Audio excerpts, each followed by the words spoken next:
Have you guys ever had something so bad happen to you that you just kind of go numb and you don't really care about what happens to you, like, ever again?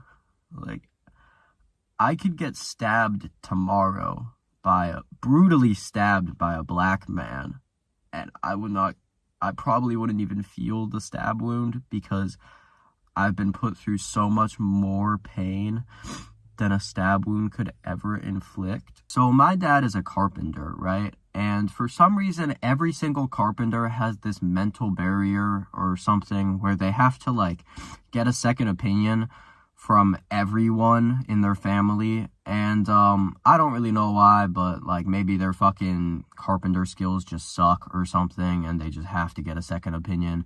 And unfortunately, I'm that guy who always has to give the second opinion. And so every night he makes these fucking wooden boxes, right? And they're about this big. And he comes in my room and he says, "Hey, Oliver, what do you think of these wooden boxes I made?" And deep down, I'm thinking, Michelangelo never asked for a second opinion. If your art was really fucking good, you wouldn't have to ask for a second opinion because you'd know it was fucking perfect, right?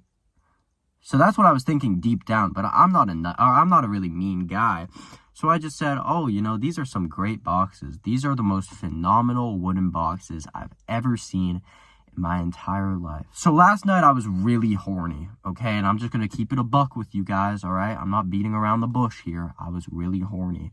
And I'm not the type of guy who really beats my meat very often. I'm like a two times a week guy. So in this particular circumstance, I hadn't beaten my meat in about 2 weeks because I had COVID. I was dealing with a bunch of random shit that just sucked. And I certainly hadn't busted a nut when I was inside of that hippo. If you watched the last video, I was talking about that.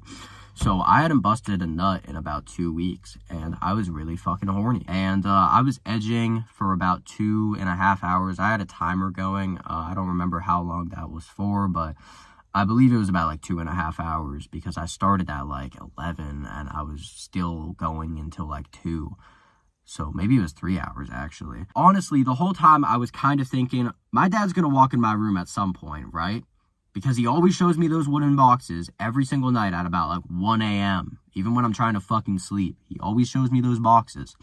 And I had that in the back of my mind for a while.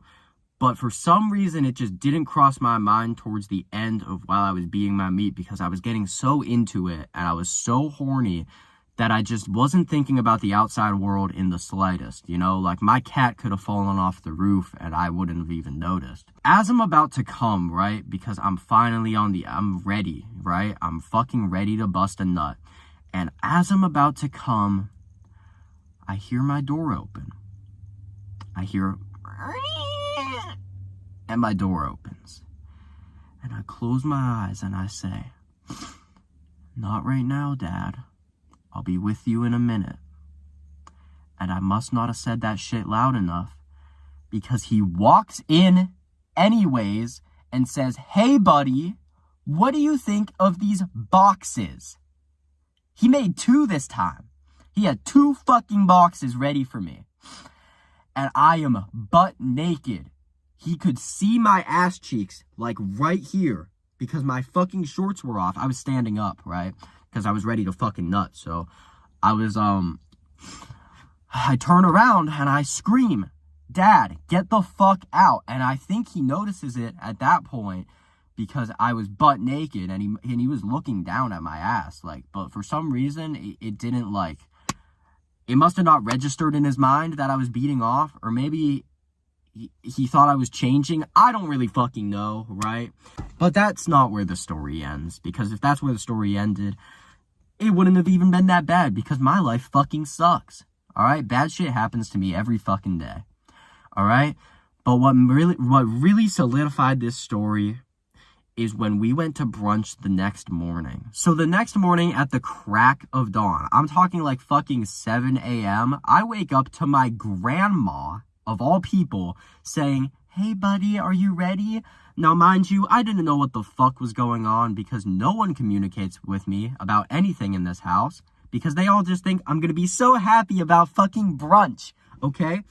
This was 7 a.m. And also, I kind of thought that the Benadryl had finally gotten to me because my grandma lives 3 hours away. So in order for her to actually have been in front of my eyes at 6:30 a.m., that would have meant she had to leave to get here at like fucking 3 in the morning. And my grandma's like 93, so she should not be on the road at that age, at that fucking time. So I finally get the news that we're going to brunch because my grandma says, "It's time for brunch, honey. Yay! Surprise!" And I'm not fucking happy, obviously, because I was trying to finally get some beauty rest. And every time I try to finally get sleep around here, something fucking goes haywire, right? But nonetheless, you know, I'm a nice guy, so I fucking put on my party suit.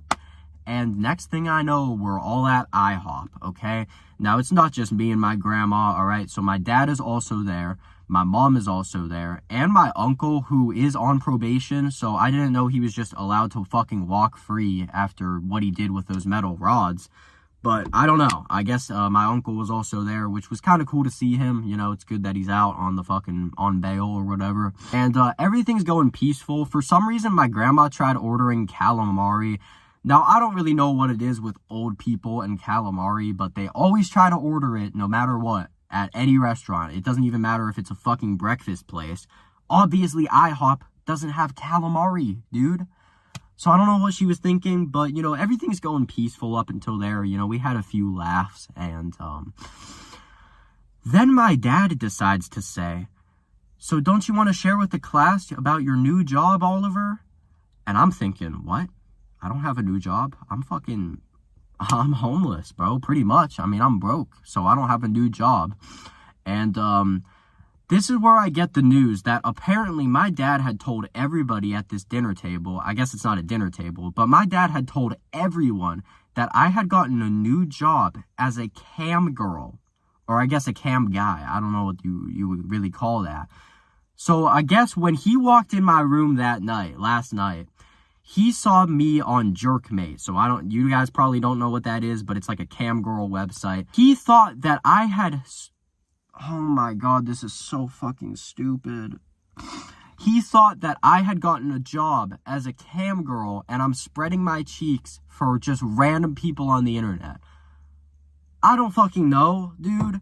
So I'm sitting here at the dinner table crying because my dad just said, "Yeah, Oliver's a cam girl now." And the problem with this whole situation is if I were to actually tell them the truth, which is just that I was edging for 2 hours, that wouldn't have even been much better because now the whole fucking dinner table knows that I just busted on jerkmate.com. So I'm sitting here like it's a lose-lose situation, right? Because obviously I don't have a job. I'm not a cam girl. But also, I don't want my whole family knowing that I just beat my dick, especially my uncle, because he's known for the whole metal rod thing. Now, if you've ever been to IHOP, they have a bunch of like random little like syrup container things. Like they have one for blueberry and hazelnut and all that shit. So I don't really know what the fuck to do. And at this point, my dad is really pissing me off. And he's been getting on my nerves for the past fucking 2 or 3 weeks with these wooden boxes coming in my room every day, not respecting my privacy. So I decide to grab the hazelnut fucking syrup and I just open the thing up and I throw it at him. I go like, "All right, Dad." And I just fucking toss it at his face. And the whole room, the entire IHOP fucking restaurant lights up in flames like I'm the bad guy, right?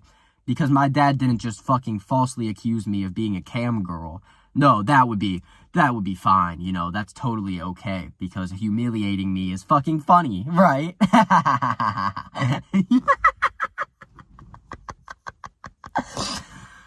My dad deserved it. And I would have done the same thing to my grandma if she wasn't like 93, because that probably would have like killed her or something, the impact from that syrup. But everyone was just laughing at the dinner table, and something needed to be done. Okay? Something needed to be done. So I grabbed the fucking hazelnut syrup and I threw it at Dad. Oh, sorry, Daddy-o. Sorry that you accused me of being a cam girl and spreading my cheeks, because that wouldn't be humiliating as fuck.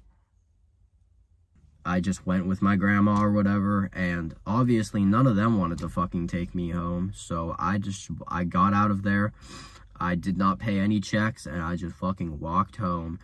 And for context, this all happened today, like earlier, because last night is when I was jerking off. So yeah, this all happened today, and I've just been thinking about it ever since, and I have to get this all off my chest because genuinely I don't know what the fuck to do. I was crying for like 3 hours, but I'm literally at the point where I have no tears left to cry. If you ever find yourself in a situation where your parents think that you're a cam girl, and it's not true, just fucking throw syrup at them, I guess. I don't know. I hate my life so fucking bad, dude. Thanks for watching, guys.